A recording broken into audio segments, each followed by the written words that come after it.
Delhi NCR में प्रदूषण का स्तर दिवाली से पहले ही तेजी से बढ़ रहा है। कई इलाकों में धुंध की चादर दिखाई दे रही है। पड़ोसी राज्य पंजाब, हरियाणा में पराली जलाने से उठता धुआं और गिरते तापमान के कारण प्रदूषण की काली चादर दिल्ली एनसीआर के आसमान पर धुंध बनकर छा गई है।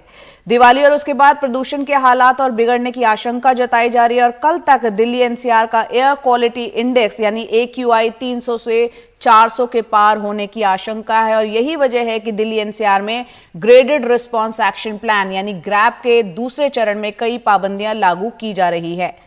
तो क्या कुछ पाबंदियां रहने वाली हैं, इस पर ज्यादा चर्चा के लिए जूझते हैं। कई कदम उठाने की बातें होती है, लेकिन कोई लॉन्ग टर्म दीर्घकालीन योजना या गंभीरता वैसी सरकारों में कम और राजनीति ज्यादा दिखती है। बताएं इस बार क्या कदम उठाए जाएंगे और क्या पाबंदियां लगेंगी?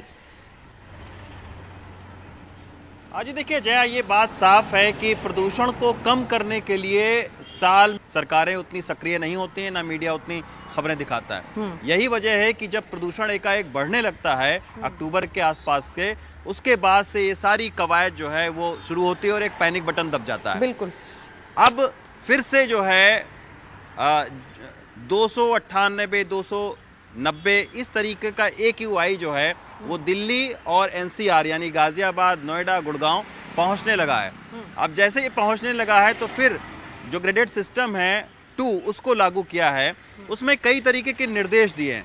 पहला ये कहा गया है कि लोग अपने निजी वाहनों का प्रयोग कम करें, इसके लिए हमें कोशिश करनी चाहिए। यानी वो कैसे कोशिश होनी चाहिए? पार्किंग के आप रेट बढ़ा दीजिए, उसके जरिए लोग अपने वाहन को न लेकर आएं।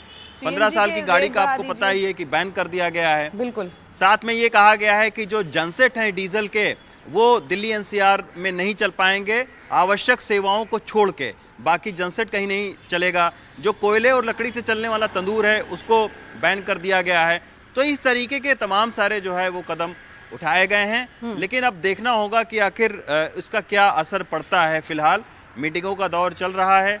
जब तक कोई ठोस ब्लूप्रिंट लेकर नहीं आएगी सरकारें और जब तक कोई सख्त कदम नहीं उठाया जाएगा, तब तक शायद इसी तरीके